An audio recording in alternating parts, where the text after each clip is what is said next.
जय हिंद दोस्तों, मैं वसीम हाशमी आपको अपने YouTube चैनल हाशमी क्लासेस में एक बार फिर से स्वागत करता हूं। दोस्तों, मुझे उम्मीद है आप लोग अच्छे और कुशल होंगे।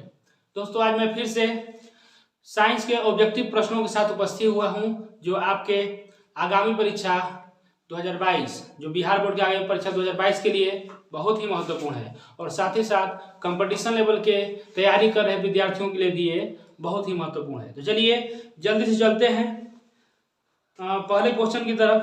पहला क्वेश्चन है आपके सीन पर, नीला तोता तूतिया जिसको कहते हैं का रासायनिक सूत्र क्या है? पहला ऑप्शन देख रहे हैं CuSO4, दूसरा इंटू 7H2O है, इसके बाद CuSO4 इंटू 5H2O है, इसके बाद CuSO4 4H2O है, CuSO4 10H2O है। इसमें ज्यादा तो बताने की जरूरत नहीं है। ये बी ऑप्शन आपका पहला का बी ऑप्शन जो है बिल्कुल परफेक्ट है। ये है आपका CuSO4 into 5H2O into 5H2। दूसरे क्वेश्चन की तरफ चलते हैं। आवर्त सारणी में कितने आवर्त होते हैं? आवर्त सारणी में कितने आवर्त होते हैं? दोस्तों, पता ही होगा आपको, 7 होते हैं कि 9 होते हैं कि 8 कि 12? आप बता सकते हैं। ये बिल्कुल आसान क्वेश्चन है, इसमें ज्यादा समय देने की जरूरत नहीं है। इसका सही जवाब होगा ए 7। कितना होगा? 7। अगले क्वेश्चन की तरफ, संगमरमर का रासायनिक सूत्र क्या है? संगमरमर का रासायनिक सूत्र क्या है? तो बहुत सारा ऑप्शन इसमें दिया हुआ है फालतू का, लेकिन आपका जो सही चुनाव करेंगे वो ऑप्शन आपका क्या रहेगा? तो ऑप्शन नंबर ए कौन सा? तो ये है CaCO3 कैल्शियम कार्बोनेट। चलिए अगले क्वेश्चन की तरफ बढ़ते हैं। चौथा है, कार्बन हाइड्रोजन के संयोग से क्या बनता है भाई? कार्बन हाइड्रोजन से संयोग कर बनाता है, क्या बनाता है? तो आयनिक यौगिक। गलत जवाब। कौन? हाइड्रोकार्बन। इसका सही जवाब क्या होगा? हाइड्रोकार्बन, क्योंकि हाइड्रोजन भी नहीं कर सकते, अम्लजान भी नहीं कर सकते। तो चौथा का हो गया आपका सही जवाब बी क्या है? हाइड्रोकार्बन। अगले क्वेश्चन की तरफ चलते हैं। पांचवा क्वेश्चन ये है कि आधुनिक आवर्त सारणी में तत्वों के वर्गीकरण का आधार क्या है? आधुनिक आवर्त सारणी, मॉडर्न पीरियोडिक टेबल, ठीक ना? ये आधुनिक जो आवर्त सारणी है उसमें ये किसने बनाया है? ये पता है आप लोगों को? नहीं पता है। आधुनिक आवर्त सारणी किसने बनाया है? तो उसका जवाब है मोसले। क्या जवाब है? मोसले। मेंडलीव की जो आवर्त सारणी थी उससे ये हटके है, तो ये है मोसले द्वारा बनाया हुआ। तो मोसले ने ही परमाणु संख्या के आधार पे तत्वों का वर्गीकरण किया। उससे पहले जितने भी हमारे क्या बोलते हैं कि वैज्ञानिक लोग थे, वो तत्वों का वर्गीकरण जो कर रहे थे, तो परमाणु द्रव्यमान के आधार पर, चाहे अगर हम देख लें कि मेंडलीव जी को ले लें, चाहे न्यूलैंड्स को ले लें, ये जो पीछे के जो वैज्ञानिक हैं, सारे वैज्ञानिकों ने द्रव्यमान के आधार पर लिया था, द्रव्यमान संख्या के आधार पर। लेकिन पता चला बाद में कि ये गलत है, ये पूरा तरह से परफेक्ट नहीं आ रहा था। तो मोसले ने आधुनिक आवर्त सारणी के बारे में बताया और वो परमाणु संख्या के आधार पर रखा, वर्गीकरण तत्वों का किया। तो पांचवा का सही जवाब क्या हो जाएगा? तो पांचवा का ऑप्शन नंबर परमाणु संख्या कौन सा है? डी में। तो डी सही जवाब हो जाएगा। क्या कौन हो जाएगा? तो डी, ठीक ना? डी। चलिए अगले क्वेश्चन की तरफ। क्वेश्चन नंबर 6 कि वायुमंडल में CO2 गैस की उपस्थिति कितनी है? CO2 गैस की उपस्थिति कितनी है? तो आप बता सकते हैं। पहला है 0.01%, 0.05%, 0.03%, 0.02%। सभी लोगों को पता है, इसके बारे में ज्यादा बताने की जरूरत नहीं है। छठवां का ऑप्शन नंबर सी सही है। क्या? 0.03%, ठीक ना? सातवें क्वेश्चन की तरफ चलते हैं। तो सातवां क्वेश्चन आपका है कि आवर्त सारणी में कितने वर्ग या समूह होते हैं? कितने वर्ग, ग्रुप कितने होते हैं? ऑप्शन ए है 8, बी है 7, सी है 17 और डी है 18। क्या है? डी है 18। तो इस 7वां का कौन सा आंसर होगा आप बता सकते हैं? तो ऑप्शन होगा आपका डी। कौन ऑप्शन? डी, जो कि 18 है, जो कि 18 है। आवर्त सारणी में आवर्त कितने होते हैं? तो 7। अगर पूछा जाएगा कि वर्ग या समूह कितने होते हैं तो आपको 18 बताना है। और जो 18वां वर्ग है उसमें कौन रहता है पता है? 18वां में कौन रहता है? नहीं पता है। 18वां में रहता है आपका जो भी अक्रिय गैस है, वो सभी गैस जो है या उत्कृष्ट गैस भी बोलते हैं, जैसे आर्गन, क्रिप्टन, रेडॉन, जिनॉन जो भी हैं, ये सभी रहते हैं किसमें? तो ये रहते हैं आपके 18वें वर्ग में। ठीक ना? तो ये आपका जवाब हो गया। अगला 7 का हो गया 18। अब चलिए क्वेश्चन नंबर 8 में आते हैं। क्वेश्चन नंबर 8 में आते हैं। 8 क्या है कि त्रिक का नियम निम्नलिखित में से किसके द्वारा प्रतिपादित किया गया है? त्रिक का नियम पहला है न्यूलैंड्स, डॉबराइनर, और तीसरा है मेंडलीव, और चौथा है मोसले। मोजले लिख दिया है, मोसले। तो हम बताएंगे कि न्यूलैंड्स जो न्यूलैंड्स साहब थे, तो न्यूलैंड्स ने क्या दिया था? न्यूलैंड्स ने दिया था अष्टक नियम। कौन नियम? अष्टक नियम। डॉबराइनर जो सेकेंड वाला जवाब है इसका ये सही है, ये डॉबराइनर ने ही दिया था त्रिक का नियम। क्या दिया था? त्रिक का नियम। त्रिक का नियम क्या है हमें कमेंट में बताएं। ठीक ना? तो ये 8वां का हो गया बी ऑप्शन। 8वां का बी हो गया। ठीक ना? 9वें क्वेश्चन की तरफ चलते हैं। 9वां क्वेश्चन आपका क्या है? ये गिर रहा है। निम्नलिखित में से सबसे अधिक अभिक्रियाशील हाइड्रोजन कौन सा है? तो पहला है फ्लोरीन, दूसरा है क्लोरीन, तीसरा है ब्रोमीन और चौथा है आयोडीन। तो इसमें बहुत ही कंफ्यूजन आता है पहले और दूसरे ऑप्शन में, फ्लोरीन और क्लोरीन में। तो ये आपका सही जवाब क्या होगा याद रखिएगा। तो 9 नंबर का पहला ही ऑप्शन है आपका फ्लोरीन, वही सही है। 9 नंबर का जो पहला ऑप्शन है फ्लोरीन, वही सही है। चलिए अगला क्वेश्चन 10वें नंबर में चलते हैं। आधुनिक आवर्त नियम के अनुसार, आधुनिक आवर्त नियम के अनुसार तत्वों का गुणधर्म क्या है निम्नलिखित में से बताना है। आधुनिक आवर्त कहा है, मेंडलीव वाला नहीं। तो परमाणु द्रव्यमान का आवर्त फलन है, द्रव्यमान बोला है। दूसरा है परमाणु संख्या का आवर्त फलन है, संख्या बोला है। तो हमने आपको बताया था कि जो मोसले द्वारा जो आधुनिक आवर्त सारणी दिया गया है तो परमाणु संख्या के आधार पर, इसलिए बी ऑप्शन पर ही रुक जाएंगे। तो 10 का सही जवाब होगा बी। ठीक ना? बाकी आगे पढ़ने की जरूरत भी नहीं है। 11 नंबर, आधुनिक आवर्त सारणी में बाईं से दाएं, बाईं मतलब समझ रहे हैं, इधर है बायां, इधर है दायां। तो लिख रहा है कि बाईं से दाईं ओर जाने पर, बाईं से जा रहा है दाईं ओर। चौतरी मतलब कह सकते हैं कि लेफ्ट हैंड से राइट हैंड, तो राइट हैंड मजबूत होता है, राइट हैंड मजबूत होता है सामान्य तौर पे, ज्यादातर लोगों का, किसी किसी का लेफ्ट हैंड मजबूत होता है, जैसे युवराज सिंह। ठीक ना? तो उसमें क्या है कि आधुनिक आवर्त सारणी में बाईं से दाईं ओर जाने पर परमाणु का साइज कैसा होता है? तो बढ़ता है। क्या होता है? बढ़ता है। लेफ्टी से राइटी में जाएगा तो क्या होगा? बढ़ेगा, मजबूती आएगी। राइटी से लेफ्टी में जाएगा तो लेफ्टी वाला लेके लौट गया, गिर गया। ठीक है, मतलब वहां पे घटेगा। तो इसका सही जवाब 11 क्या हो गया? तो इसका सही जवाब हो गया ए, मतलब बढ़ेगा। अगले क्वेश्चन की तरफ 12वां नंबर है कि धातु के ऑक्साइड सामान्यतः होते हैं, धातु के ऑक्साइड होते हैं सामान्यतः होते हैं अम्लीय कि क्षारीय कि उभयधर्मी कि उदासीन। तो इसका सही जवाब क्या है? इसका सही जवाब क्या है बताइए? इसका सही जवाब है क्षारीय। क्या होगा? 12 का क्षारीय। 12 कौन सा जवाब होगा? क्षारीय। बिल्कुल आसान है। आगे लिखा है कि 13 नंबर, सल्फाइड अयस्कों का, किसका? सल्फाइड अयस्कों का सांद्रण किया जाता है, सांद्रण किया जाता है।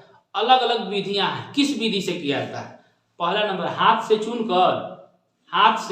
चुनकर, ठीक है। दूसरा निछालन द्वारा, दूसरा क्या है? निछालन द्वारा। और तीसरा है फेन प्लवन, और चौथा है निस्तापन द्वारा। हाथ से चुना तो सल्फाइडस का नहीं होता है, और निछालन भी नहीं होगा। निछालन तो जानते ही होंगे आप लोग कि जैसे ये आपका ऐसे रहेगा और ये कंपन करेगा, इसमें से गिर करके यहाँ पे आएगा, तो इस विधि द्वारा भी नहीं होता है। अब जो है बचा हुआ है फेन प्लवन, तो फेन प्लवन वाला ये वाला विधि है, ये इसमें रख करके झाग होता है, घुमाता है, तो फेन प्लवन है। तो सल्फाइड एसो सांद्रण होता है, तो 13 का सही जवाब होगा फेन प्लवन विधि द्वारा। तो लिख लेते हैं 13 का सही जवाब क्या है? ऑप्शन नंबर सी, ठीक ना। 14 क्वेश्चन की तरफ। सोना में निम्नलिखित में से किस द्रव में घुल जाता है? सोना निम्नलिखित में से किस द्रव में घुल जाता है? तो अम्लराज में, सांद्र सल्फ्यूरिक अम्ल में, सांद्र नाइट्रिक अम्ल में, इनमें से सभी। देखिए पहला जो ऑप्शन अम्लराज है, ये एग्जाम में आता है बहुत बार, ठीक ना। तो इसका सही जवाब होगा अम्लराज। कौन सा सही जवाब होगा? अम्लराज ही। तो 14 का हो गया ए ऑप्शन, 14 का हो गया ए ऑप्शन, ठीक है। आगे बढ़ते हैं। 15 नंबर, कौन सा अधातु कमरे के ताप पर द्रव अवस्था में रहता है? किस अवस्था में? द्रव अवस्था में। धातु नहीं पूछा है, अधातु पूछा है, तो फिर कैसे बताएंगे? पहला ऑप्शन देखिए ब्रोमीन है, तो ब्रोमीन अधातु है। पारा क्या है? धातु है, तो पहले ही से तो खत्म हो गया। तांबा एल्युमिनियम तो द्रव अवस्था में रहने नहीं गए, ऐसे ही दिखता है कि ठोस अवस्था में है। तो ये दो में से चुनाव करना है, ब्रोमीन और पारा में से। तो ब्रोमीन और पारा में से किसका चुनाव करेंगे? क्योंकि पारा तो धातु है, अधातु पूछा है, तो जाहिर सी बात है 15 का ऑप्शन नंबर किस पे जाएंगे आप लोग? ए पर जाएंगे। किस पे जाएंगे? ए पर। ये क्वेश्चन बहुत ही महत्वपूर्ण है और बड़े बड़े एग्जामों में भी ये क्वेश्चन पूछे जाते हैं। 16, सीसा और टीन की मिश्र धातु को क्या कहेंगे? सीसा और टीन की मिश्र धातु को क्या कहेंगे? सोल्डर, टांका जिसको बोलते हैं। स्टील गलत जवाब है ये तो। गन मेटल ये भी गलत है। और उपधातु तो एकदम अलग ही है। तो कह सकते हैं कि इसका 16 का ए ऑप्शन जो है बिल्कुल सही है। 17 पे आते हैं। व्यावसायिक स्तर पर एल्युमिनियम धातु का निष्कर्षण किस अयस्क से किया जाता है? व्यावसायिक स्तर पर। तो इसका सही जवाब है सही जवाब क्या होगा? पहला ऑप्शन है क्रायोलाइट, बॉक्साइट, कोरंडम, और इनमें से कोई नहीं। तो इसका सही जवाब, परफेक्ट जवाब कौन सा होगा? तो option number B, option number B. तो 17 का कौन सा जवाब हो जाएगा? Option number B. दोस्तों आप हमारे साथ सेट लगाइए और हमें बताइए कि आपका कितना स्कोर आया ईमानदारी से। झूठ बोल के नहीं, कमेंट में लिख देंगे कि जितना आपने कराया उतना मेरा सही है, ठीक है। कुछ विद्यार्थियों का आ सकता है जो कंपटीशन लेवल की तैयारी करते हो या बिहार बोर्ड के लिए पूरी तरह से एकदम तैयारी में लगे हुए हैं। क्वेश्चन नंबर 18 कि धातु का पतले तार के रूप में खींचने की क्षमता को क्या कहते हैं? धातु से पतला तार बनाना है। आघातवर्ध्यता और तन्यता गुण जानते हैं ना धातु का, उसी से क्वेश्चन है। पहला आघातवर्ध्यता, दूसरा तन्यता, तीसरा है लचीलापन। ऑप्शन फंसाने वाला है और इनमें से कोई नहीं। तो 18 का आप क्या जवाब बताएंगे? बताइए सोच के। आघातवर्ध्यता का मतलब क्या है? कि उसको पीट के चौड़ा किया जा सकता है, फैलाया जा सकता है। लेकिन तन्यता का मतलब कि उससे तार खींचा जाए, तो ये 18 का सही जवाब हमारा होगा option number B, option number B. चलिए 19 नंबर क्वेश्चन की तरफ बढ़ते हैं। देखिए 19 नंबर हमारा क्या है? 19 नंबर है कि निम्न में से कौन सा सत्य है। कुछ सूत्र दिया हुआ है और इसमें बताना है कौन सा सत्य है। पहला है I बराबर क्यू टी, I बराबर क्यू टी। बी है Q बराबर आई टी, Q बराबर आई टी। सी है I बराबर वी आर, I बराबर वी आर। और डी है U बराबर I R T, I R T. तो चलिए हम इस क्वेश्चन को थोड़ा सा बताते हैं आपको डिटेल से। पहला जो ऑप्शन है I बराबर क्यू टी, ये तो गलत है, क्योंकि आप जानते हो Q बराबर होता है आई टी। ये ऑप्शन तो सही हो गया, ठीक है। अब बाकी ऑप्शन भी चेक कर लेते हैं। जो सी वाला ऑप्शन है, ये बी वाला ऑप्शन था, ये वाला ऑप्शन था, और सी वाला ऑप्शन है I बराबर वी आर। आप जानते होंगे V बराबर क्या होता है, V बराबर आई आर। तो I बराबर क्या होगा, V बटा में R ना, तो इहो गलती होगी, इहो गलती हो गया। इसके बाद यहाँ पे डी ऑप्शन पे चेक कर लेते हैं। डी ऑप्शन क्या है, U बराबर आई आर टी। एक चीज का मिस्टेक है इसमें, U बराबर आई स्क्वायर अगर यहाँ पे होता तो ये जवाब सही हो जाता, आई स्क्वायर होता तो ये जवाब सही हो जाता, लेकिन इसके वजह से ये जवाब गलत हो गया, आई की वजह से। तो इसका सही जवाब क्या होगा 19 का, सॉरी 19 का ये सही नहीं है, बी वाला। 19 का कौन सही है, तो बी ऑप्शन सही है, मिटा देते हैं इसको। 19 का बी ऑप्शन सही है। इसके बाद अगले क्वेश्चन की तरफ बढ़ते हैं। अगला क्वेश्चन है आपका 20 नंबर। कौन सा, तो 20 नंबर है। आ जाओ 20, कहां गया 20। सरलतम हाइड्रोकार्बन है, सरलतम एकदम आसान है, मीथेन, इथेन, प्रोपेन, ब्यूटेन। तो सबसे पहला जवाब मीथेन, और ये सही भी है। तो 20 का सही जवाब हो गया आपका option number A, methane. Option number A, methane. तो चलिए इसको अब मिटा देते हैं थोड़ा। तो आप लोग हमारे इस वीडियो को शेयर कीजिए अपने दोस्तों के साथ जो तैयारी कर रहे हैं, चाहे कंपटीशन की तैयारी कर रहे हैं, चाहे किसी बोर्ड की तैयारी कर रहे हैं। शेयर कीजिए ताकि उन तक ये वीडियो पहुंचे और उनको इसका लाभ मिल सके।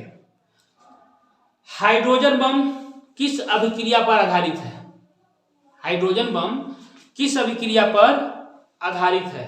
पहला नाभिकीय विखंडन, दूसरा नाभिकीय संलयन, कि दोनों, कि इनमें से कोई नहीं, ठीक ना, इनमें से कोई नहीं।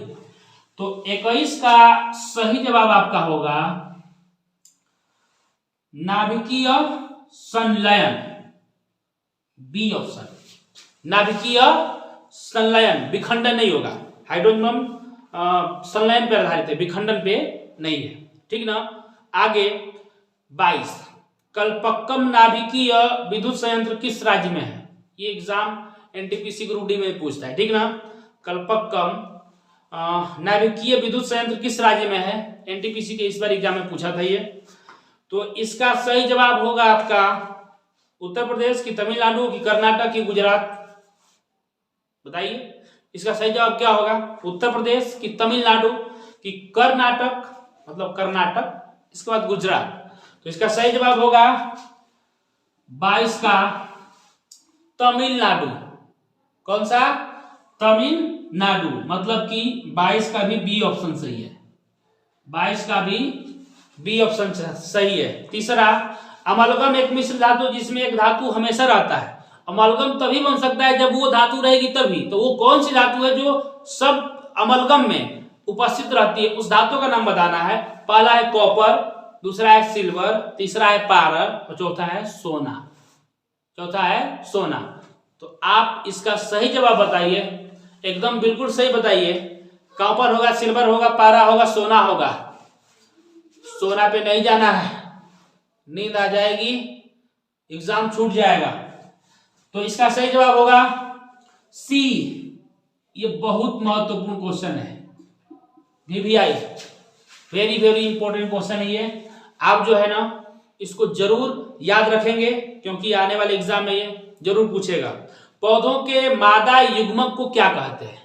पौधों के मादा युग्मक, मादा युग्मक अंडाशय, भ्रूणकोश, बीजांड, चैलेजा, चैलेजा। तो इसका सही जवाब आपका होगा तो 24 का एकदम सही जवाब सी ऑप्शन है। कौन सा ऑप्शन है?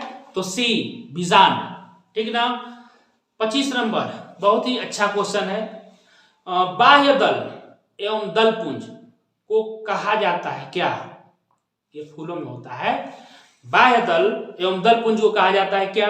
पहला है आवश्यक अंग, दूसरा है सहायक अंग, और तीसरा है एकलिंगी संरचना, और चौथा है द्विलिंगी संरचना। दोस्तों ये क्वेश्चन बहुत ही महत्वपूर्ण है। कुछ लोग इसको आवश्यक अंग कह देते हैं, कुछ लोग इसको सहायक अंग कहते हैं, ज्यादातर इसी में कंफ्यूजन रहता है। बाकी दो ऑप्शन तो ठीक नहीं है, उसको छट जा रहा ऑप्शन, जो पढ़े होंगे वही जानते होंगे। आज जो पहली बार देख रहे हैं इस क्वेश्चन को तो बताइए कहाँ से समझ पाएंगे। तो चलिए अगले क्वेश्चन की तरफ देखते हैं कि ये जो 25 नंबर हमारा है इसका सही जवाब क्या होगा। तो दोस्तों इसका सही जवाब होगा सहायक अंग है, सहायक अंग है। तो इसका बी ऑप्शन सही है, इसका बी ऑप्शन सही है। अगला क्वेश्चन 26, कौन सी गैस वैश्विक उष्मण के लिए उत्तरदायी है? मतलब पूरे विश्व में जो ज्यादा उष्मा का मात्रा बढ़ता है, गर्मी ज्यादा होती है, उसके लिए कौन गैस उत्तरदायी है? मुख्य रूप से कार्बन डाइऑक्साइड, ऑक्सीजन, इसके बाद नाइट्रोजन है, इसके बाद डी। इनमें से कोई नहीं। एक तो गैस है जो आप सभी जानते हैं, सरकार लगातार प्रयास कर रही है कि पेड़ पौधे लगवाए जाए। अब तो समझ गए होंगे ना। तो इसका सही जवाब क्या होगा?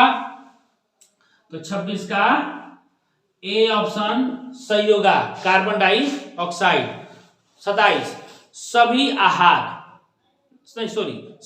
आहार श्रृंखला बताना है। इसमें से जो दिया हुआ ऑप्शन, इसमें से सबसे मतलब जो सही आहार श्रृंखला है वो कौन सी है? तो ए है चिड़िया सांप घास, मछली घास गाय, बकरी घास हिरण शेर। मतलब ये है कि पहले कौन किसको खा रहा है, उसके बाद वो अगला वाला उसको खा जाएगा, फिर उसके बाद अगला वाला उसको खा जाएगा। इसमें चेन है, सीरीज है, श्रृंखला बना हुआ है। उसमें सही श्रृंखला क्या है? चिड़िया को खाएगा सांप और सांप को खाएगा घास। ये तो एकदम बेहुदा वाला सवाल है। मतलब ये ऑप्शन दिया हुआ है। मछली को खाएगा घास, ये तो सांप खत्म हो गया। बकरी को खाएगा घास, कि घास को खाएगी बकरी, ये उल्टा दिया है, खत्म हो गया।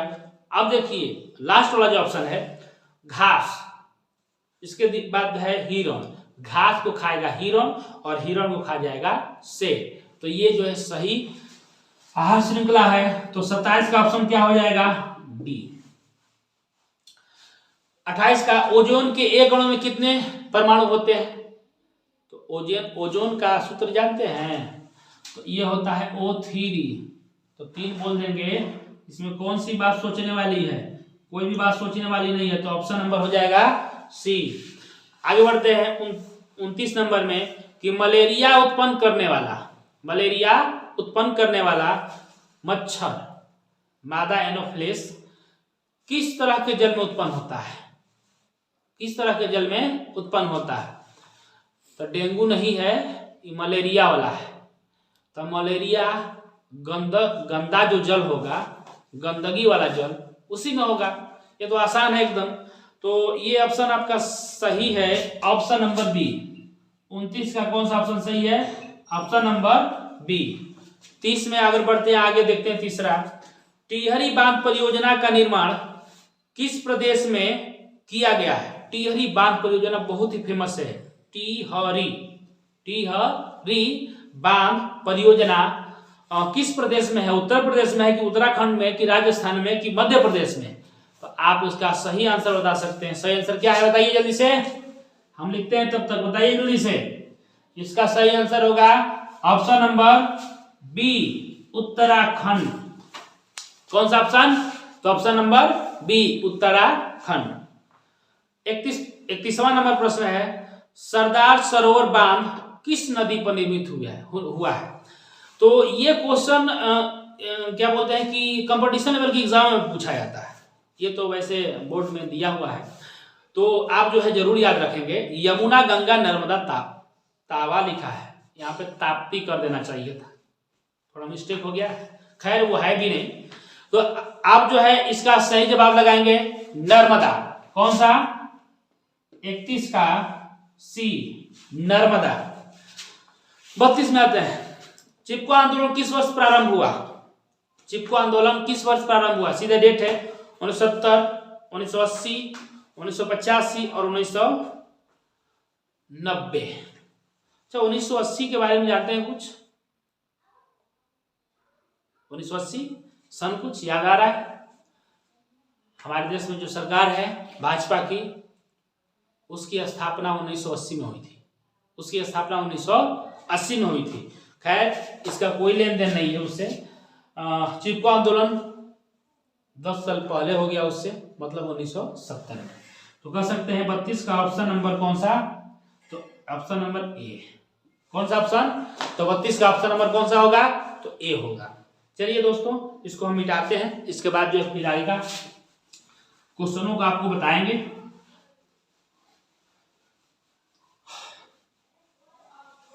चलिए अगले क्वेश्चन की तरफ जाते हैं। अगला क्वेश्चन है, इलेक्ट्रॉन के स्थानांतरण से बने यौगिक कहलाते हैं सहसंयोजी, विद्युत संयोजी, कार्बनिक यौगिक? नहीं, कोई नहीं।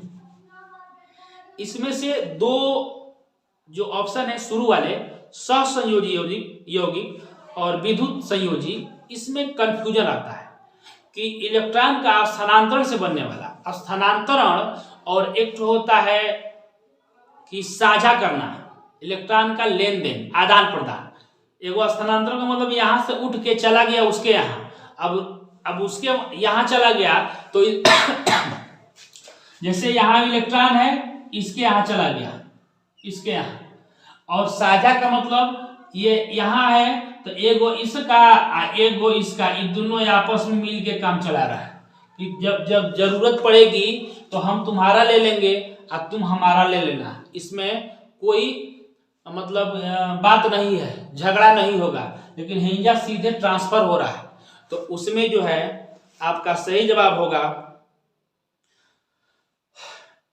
सहसंयोजी नहीं होगा। ये है, ये सहसंयोजी है, ये वाला है आपका विद्युत संयोजी, बोलते हैं आयनिक बंधन या बोल सकते हैं विद्युत संयोजी। ठीक है, तो ऑप्शन नंबर 33 का क्या लिखेंगे? तो 33 का होगा बी ऑप्शन। 33 का कौन सा ऑप्शन होगा? बी। इसको मिटा देते हैं। इसके बाद निम्नलिखित में से कौन एक रेडॉक्स अभिक्रिया है? कौन सी? रेडॉक्स। रेडॉक्स का मतलब जिस अभिक्रिया में ऑक्सीकरण और अवकरण दोनों हो, मतलब ऑक्सीजन का संयोग भी और हाइड्रोजन का निष्कासन भी हो। ठीक है ना?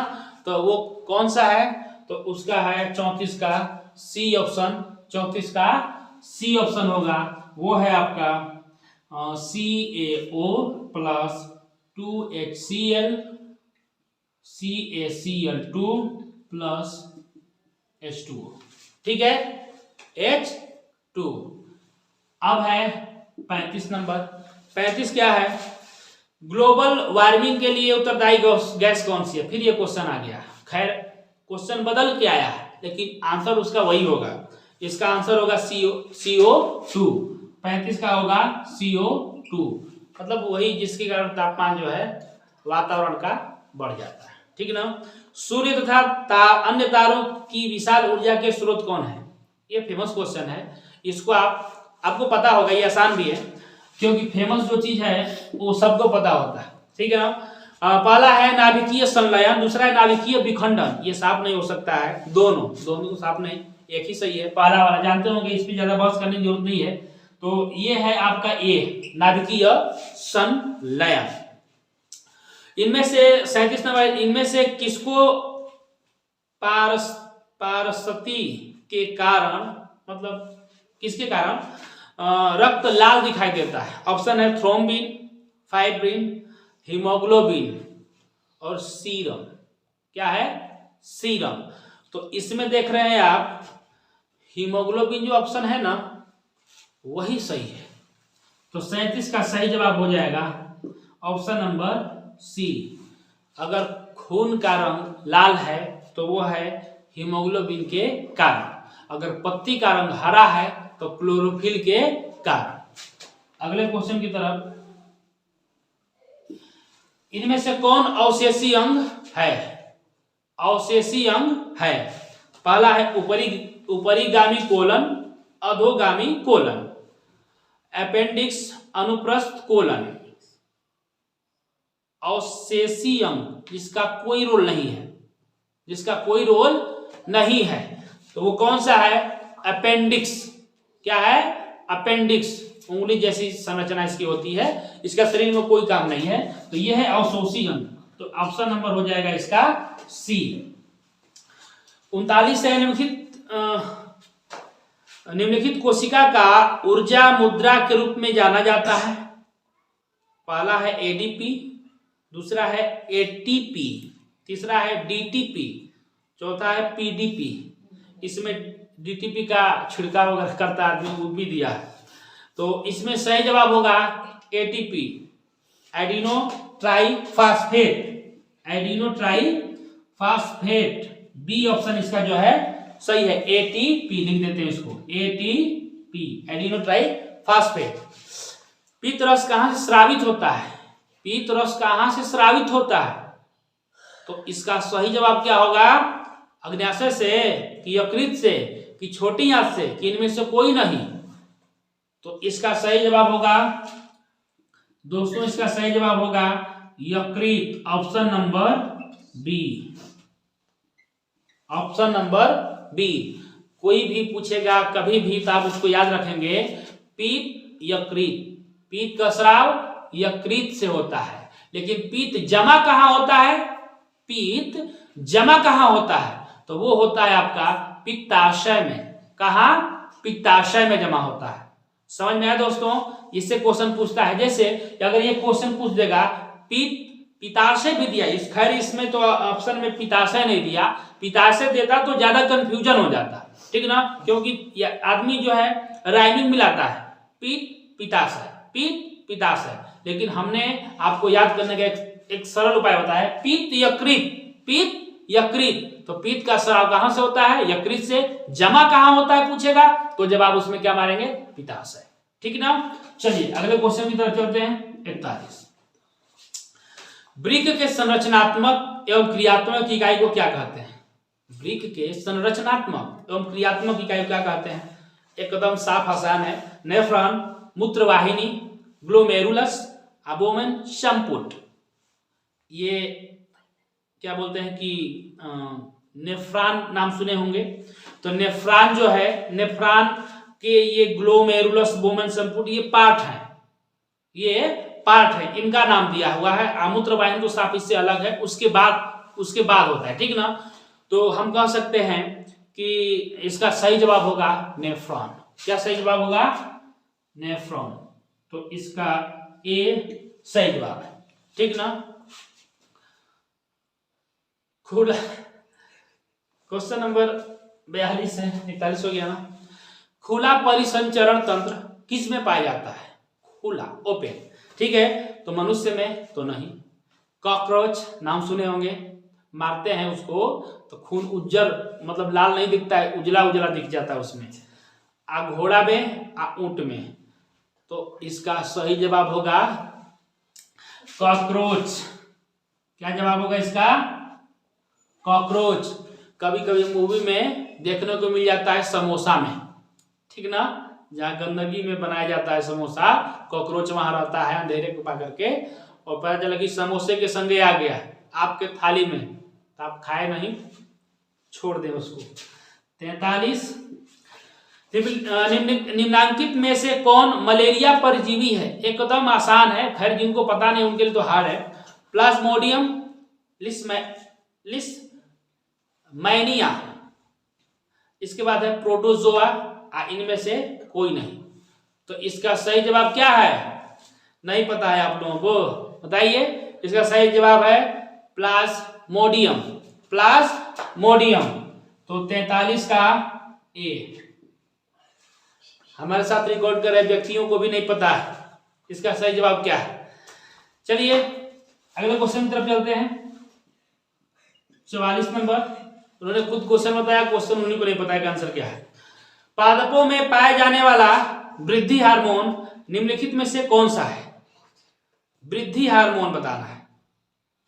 वृद्धि हार्मोन जो पादपों में पाया जाता है, तो इसमें हमें लग रहा है जिब्रेलिन को छोड़ के ये सब तो जंतुओं में पाए जाने वाला हार्मोन है, तो जाहिर सी बात है पहला ऑप्शन करेंगे आप, क्योंकि आप गौर से देखेंगे तो जो बाकी सब हैं वो एड्रीनेलिन अधिवृक्क में होता है, इंसुलिन ये मनुष्य मतलब कि कह सकते हैं जंतुओं में, थायरोक्सिन भी गलकंड वाला होता है। तो ये तो क्या बोलते हैं कि जीव जंतुओं में पाए जाने वाला है ना हार्मोन। एक ऑप्शन है इसमें पहला जिबरेलिन, ये जो है पादप वाला जो उसकी वृद्धि में भी सहायक होता है। समझ में आया होगा, मैंने सारे ऑप्शन को बताने का प्रयास कर रहा है कम समय में।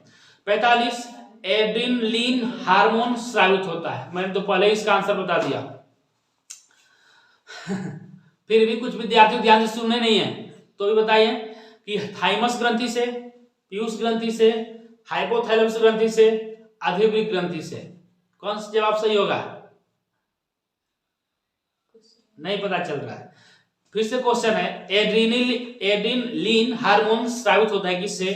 थाइमस ग्रंथि से, पीयूष ग्रंथि से, हाइपोथैलेमस ग्रंथि से, अधिवृक्क, वृक्क के बगल में नीचे अधिवृक्क, तो उहे है अधिवृक्क। मतलब कि 45 का आंसर क्या होगा? तो 45 का होगा डी ऑप्शन। क्या होगा? D option. पीयूष ग्रंथि नहीं, थाइमस ग्रंथि भी नहीं, हाइपोथैलेमस भी नहीं, ठीक ना। अब जरा इसको हम मिटा देते हैं, ज्यादा हो गया। दोस्तों बताइए वीडियो आपको कैसा लग रहा है? मजा आ रहा है कि नहीं आ रहा है? क्वेश्चन अच्छे हैं कि नहीं है, ये हमें कमेंट में बताइए। और साथ ही साथ हमें ये भी बताइए कि इसमें से सबसे ज्यादा, सबसे अच्छा क्वेश्चन जो है कौन सा आपको लगा है, जो आपको साफ पते नहीं था।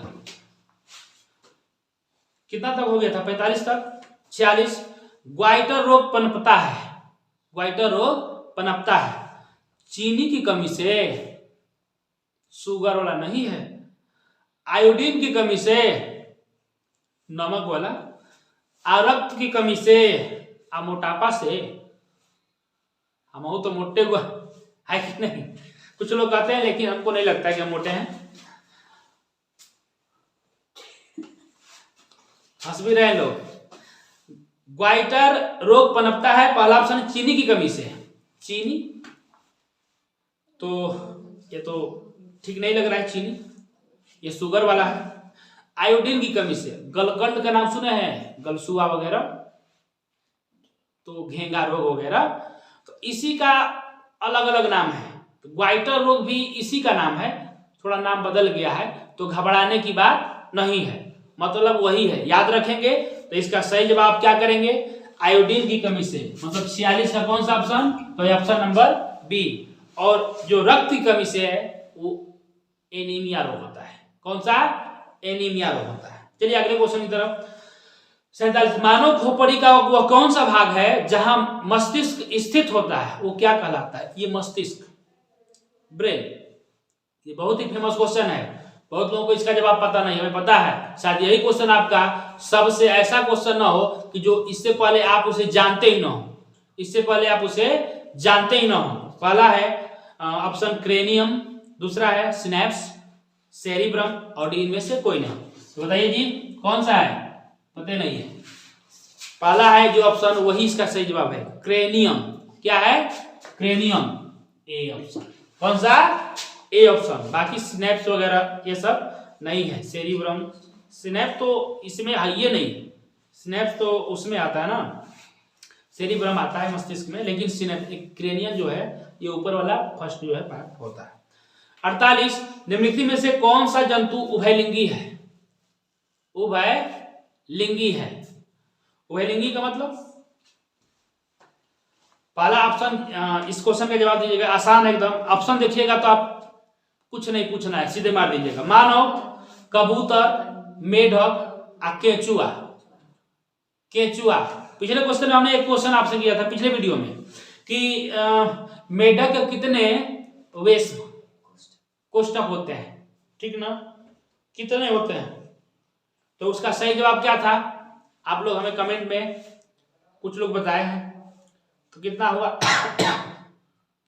तो 3। कितना? 3। तो इसका सही जवाब है उभयलिंगी कौन है? तो केंचुआ। उभयलिंगी कौन है? तो केंचुआ, डी ऑप्शन सही, ठीक ना। 39 नहीं 49 नंबर है। स्त्रियों के मासिक चक्र के दौरान अंडोत्सर्ग क्रिया कब होती है? अंडोत्सर्ग क्रिया कब होती है? तो इसका सही जवाब क्या होगा? 28वें दिन, 14वें दिन, 20वें दिन, 30वें दिन।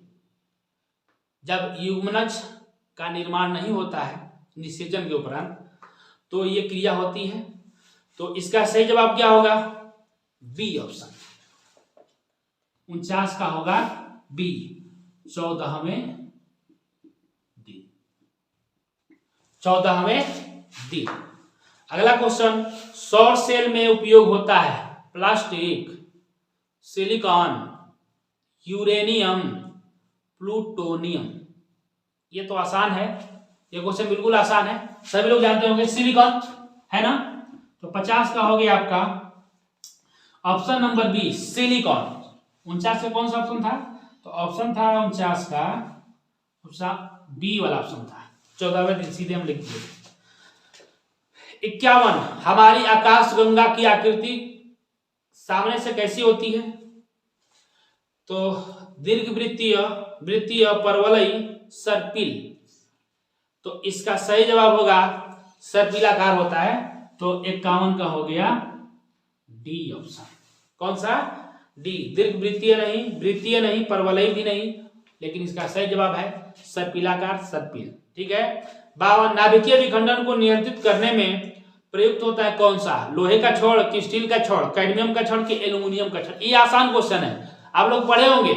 नहीं पढ़े हो तो इस बार समझ लीजिए कि इस बार नहीं छोड़ना है। जब पूछेगा नाभिकीय विखंडन को नियंत्रित करने में कौन सा प्रयुक्त होता है, किसका छड़, तो लोहे का रॉड से जाके झगड़ा नहीं करना है, ठीक ना। कैडमियम का छड़ होगा। कौन सा? 52 का सी ऑप्शन, 52 का सी ऑप्शन। किस देश को पौनों का देश कहा जाता है? आसान है बिल्कुल, भारत को मत कह दीजिएगा। जर्मनी को, भारत को तो पहले ही बता दिया, नहीं कहना है, तो ये तो ऐसे ही छट गया। बाकी 3 ऑप्शन में से चुनाव कर लीजिए, डेनमार्क को, चाइना को, ठीक है। तो सही जवाब क्या होगा? आसान है बिल्कुल। तो 53 का हो गया आपका डेनमार्क, सी ऑप्शन ज्यादातर मिलता है एग्जाम में। अमीबा अपना भोजन किसके द्वारा पकड़ता है? 54 नंबर क्वेश्चन है। स्पर्शक, छू करके, कुटपाट, इसके बाद जीव, कोई नहीं, जीव है उसको, ये तो हमको भी नहीं पता था, ही दे दिया ऑप्शन में। आप बताइए मारेंगे? कभी नहीं, नेवर। तो अमीबा का आकार हम आपको बता देते हैं, जैसे आपको जैसा बनाना हो बना लीजिए। ये अमीबे है, क्या है? अमीबा है। थोड़ा और बेहतर बनाते हैं।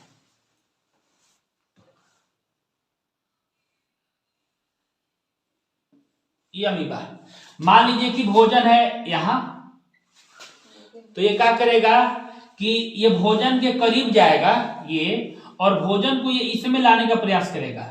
मतलब ये इसको चला के हम यहाँ ले गए, तो इसको चला के ले जाएंगे, तो फिगर में कैसे चलाएंगे? हम भोजन को ये ले जाकर रख दे रहे हैं, ठीक है। अब ये क्या करेगा कि इसका हाई वाला जो चलता है जिससे ना, उसका नाम है, जो उभरा रहता है उसका नाम है कूटपाद या पादाभ भी बोलते हैं। क्या बोलते हैं? पादाभ। तो इसमें क्या है कि ये कूटपाद जो है अचानक इसकी संरचना बदलने की जो प्रवृत्ति इसमें रहती है, बदल कर ऐसे कर लिया।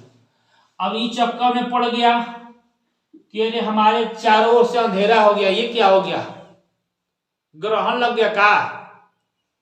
अब ग्रहण नहीं लगा है, बचवा शिकार हो गए आप तो, ठीक ना। तो अमीबा जो है कूटपाद की मदद से जो है भोजन को पकड़ता है। खाद्य रसधानी में जो है आगे की प्रक्रिया होती है वो बात अलग है, ठीक ना। लेकिन अभी यहां समझ लेंगे कि वो कूटपाद की मदद से भोजन को पकड़ने का काम करता है। यह चलता है किससे? तो कूटेपाद की मदद से, ठीक ना। तो इसका सही जवाब हो गया कौन नंबर है 54।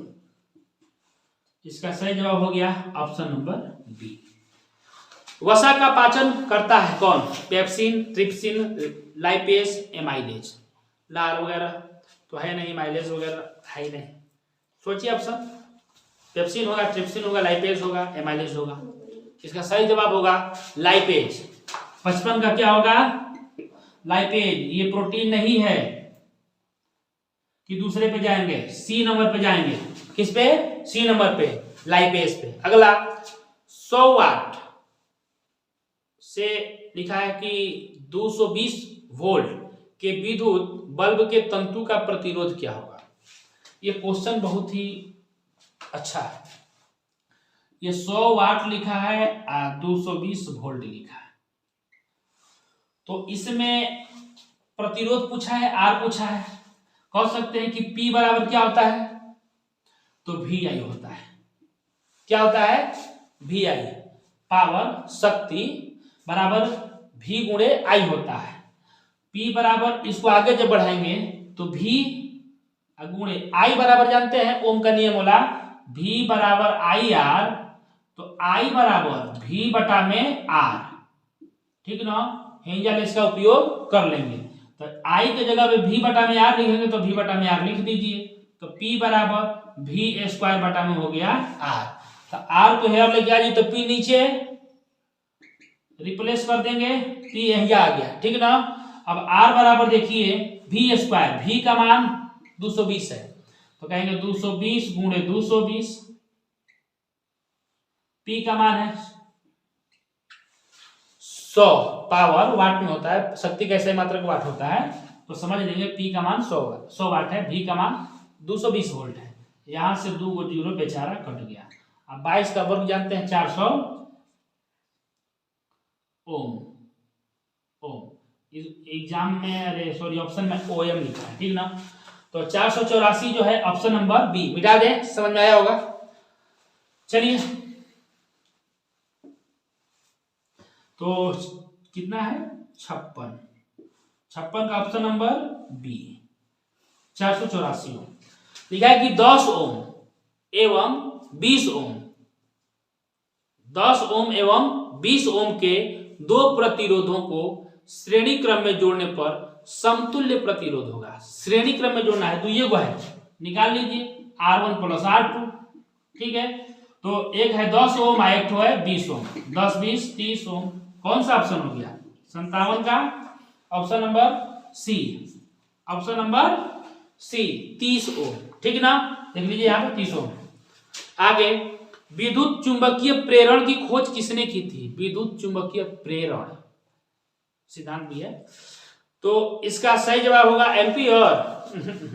फ्लेमिंग। फ्लेमिंग बारे में सोच सकते हैं। इसके बाद फैराडे में से कोई नहीं, फ्लेमिंग ने बताया था, लेकिन उन्होंने विद्युत चुंबकीय प्रेरण की खोज नहीं बताया था। इसका सही जवाब होगा फैराडे। क्या होगा? सही जवाब होगा फैराडे।